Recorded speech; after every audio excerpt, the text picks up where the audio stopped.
Hai guys, welcome to my channel Mystery Stories. Hari ini aku akan menceritakan sebuah cerita dan kasus kriminal dari negeri Amerika, yaitu kasus The Manson Family.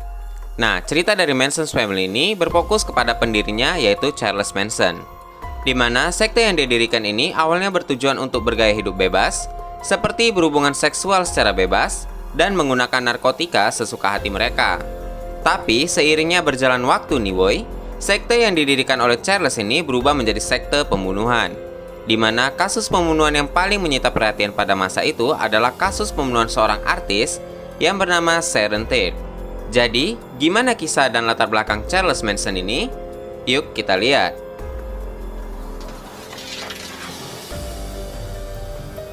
Charles Manson ini lahir pada tanggal 12 November tahun 1934 dari ibunya yang bernama Kathleen Manson. Nah, ayah biologis dari si Charles ini tidak pernah diketahui secara pasti. Namun, akhirnya ibunya mengklaim bahwa Charles adalah anak dari seorang kolonel yang berasal dari daerah Catlettsburg yang bernama Walker Henderson Scott. Sama kayak kasus psikopat atau kriminal lainnya, masa kecil dari si Charles ini pun suram banget woy. Dari kecil aja, dia udah nggak diurus sama ibu kandungnya. Karena ibunya ini suka ninggalin dia gitu aja. Ditinggal ibunya untuk pergi mabuk-mabukan, pokoknya ditinggal-tinggal aja lah gitu. Sampai-sampai nih, si bibinya si Charles yang mengurus si Charles. Karena dari kecil aja dia udah nggak dapat perhatian dan kasih sayang dari orang tuanya nih. Jadi ceritanya si Charles ini ya dari kecil aja udah badung woy. Disuruh sekolah malah jadi preman. Gurunya dilawan. Bahkan sering sekali bolos-bolosan sekolah juga. Ditambah lagi, biar kalian tahu nih ya, ibunya si Charles ini adalah seorang penipu dan perampok. Ya otomatis lah ya kan, bolak-balik masuk penjara. Makanya aku bilang dari kecil aja si Charles ini nggak dapat kasih sayang dari orang tuanya. Ya ibunya aja kayak gitu, mau gimana lagi dapat kasih sayang dari orang tuanya. Udah gitu kan woy, kejahatan pertama yang dilakukan oleh Charles masa kecilnya ini termasuk sangat ekstrim. Kenapa? Karena si Charles ini berani membakar sekolahnya di usianya yang ke-9 tahun. Kalian pikirlah itu guys, bocah 9 tahun bakar sekolah. Wow, dari kecil aja udah nampak bakatnya si Charles ini. Karena pada saat itu usia si Charles ini masih kecil, akhirnya si Charles ini tidak dihukum secara kriminal, melainkan si Charles ini dipindahkan ke sebuah sekolah dengan peraturan dan ketaatan yang sangat ekstrim di sekolah Gibber di Cherry Houghton, Indiana. Sekolah ini tuh khusus buat anak laki-laki dengan kenakalan yang sangat maksimum woy. Tapi emang dasarnya si Charles ini udah badungkian, ya sekolah dengan peraturan ketat kayak gitu aja nggak mempan nih sama dia. Dia pun akhirnya melarikan diri dari sekolah itu, terus dia tinggal di jalan, di bawah jembatan, sampai akhirnya dia kembali lagi ke rumah bibinya. Seperti yang aku udah bilang tadi nih, dari kecil aja kan si Charles nih udah badungkian kan? Yaitu, dia ini dari kecil emang udah bandel banget. Sifat dari ibunya ini nurun ke dia juga. Kenapa? Karena si Charles ini suka mencuri juga, sama kayak ibunya. Dia melakukan aksi pencuriannya ini dari yang kecil-kecilan, misalnya kayak toko kelontong, nyolong-nyolong kayak di SPBU gitu, sampai nggak tahu kayak mana ceritanya nih, si Charles ini mendapatkan sebuah senjata yang berupa sebuah pistol yang dia gunakan untuk mencuri dan merampok mobil di Peoria, Illinois.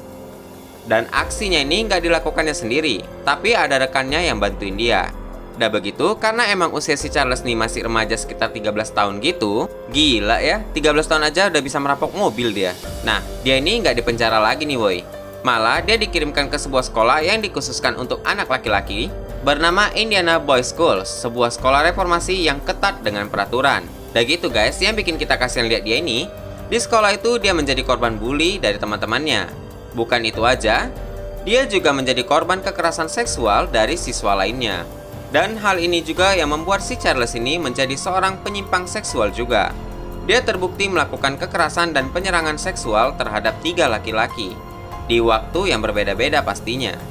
Nah, balik lagi ke sekolahnya tadi nih ya. Dia ini ya di sekolah itu nggak tahan juga. Akhirnya dia melarikan diri lagi dari sekolah tersebut. Nah, fakta unik lainnya si Charles ini suka menjadi musisi jalanan. Kayak ngamen-ngamen gitu juga. Karena emang ada pula bakatnya nih anak di dalam dunia tarik suara.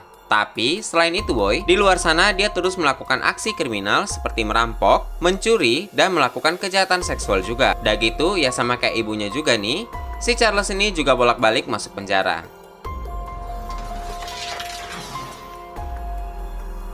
Nah, sebelum dia mendirikan The Manson Family ini, si Charles ini sempat juga memiliki keluarga nih. Dia sempat menikah dan memiliki anak, sampailah akhirnya dia ditangkap lagi dan masuk penjara lagi. Akhirnya cerailah sudah tuh dia dengan istrinya. Nah, selama berada di penjara nih, si Charles ini banyak belajar hal-hal yang baru. Tapi, tunggu dulu, hal-hal yang dia pelajari itu bukan bersifat positif, melainkan negatif.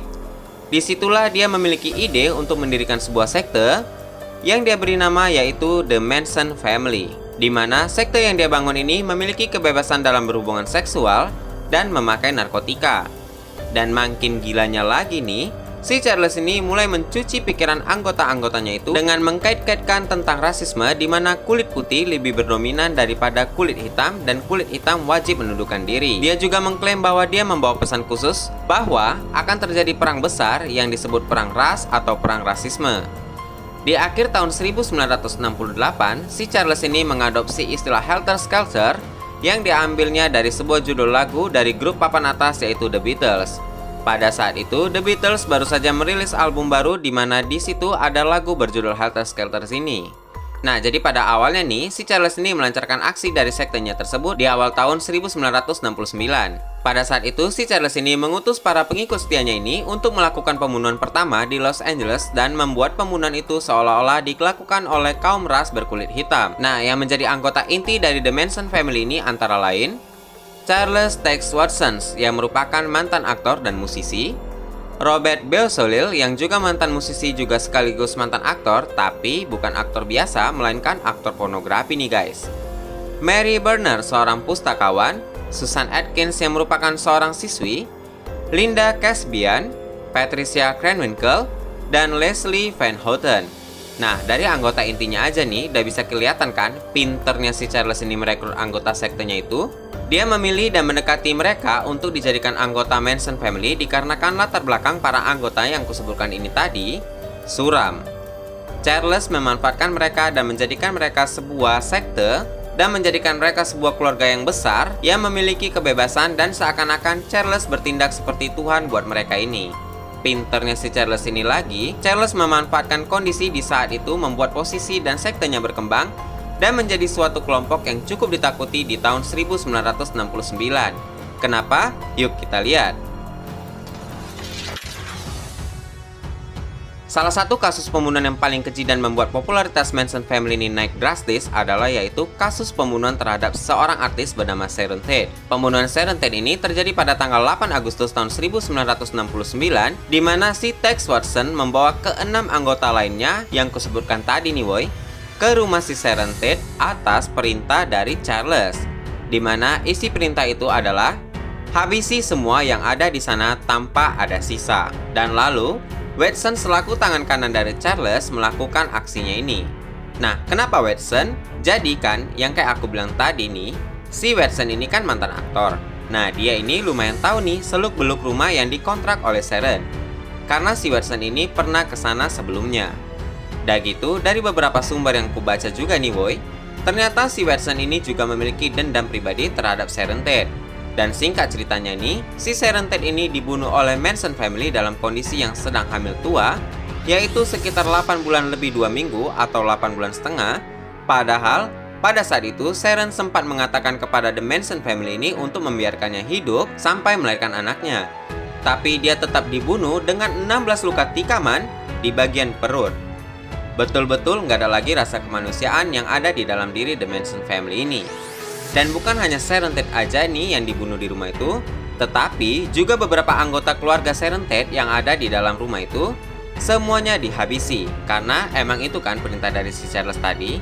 Nah, pertanyaannya adalah, apakah mereka puas setelah membunuh Sharon Tate beserta keluarganya? Jawabannya enggak woy. Di malam berikutnya, tepatnya pada tanggal 9 Agustus tahun 1969, Manson Family kembali melakukan pembunuhan terhadap Leno LaBianca dan istrinya yaitu Rosemary LaBianca. Mereka adalah pemilik toko pakaian yang cukup ternama di California. Pembunuhan ini juga sangat sadis karena mereka menikam dan menembak kedua korbannya ini dengan sangat kejam. Dan gitu kan woy, siap mereka melakukan pembunuhan ini, mereka sengaja meninggalkan clue di sana, baik di tempat Sharon Tate maupun di tempat Leno LaBianca ini. Clue-nya mereka menulis Dead Pig, Pig, Piggy, dan Helter Skelter di dinding TKP dengan menggunakan darah korbannya. Dah gila kan mereka? Karena memang banyak banget nih clue yang ditinggalkan oleh Manson family, dah pastilah nih gampang banget ketebak siapa pelakunya. Akhirnya Charles dan Manson family-nya itu ditangkap dan memasuki sidang yang cukup berbelit-belit di sini. Sidang pertama dimulai pada tanggal 15 Juli tahun 1970, di mana di sidang ini Charles tampil dengan jaket kulit rusa dan menebar pesona seakan-akan tidak ada kesalahan yang dilakukannya. Diikuti oleh anggota Manson family-nya, mereka pun memasuki ruang sidang.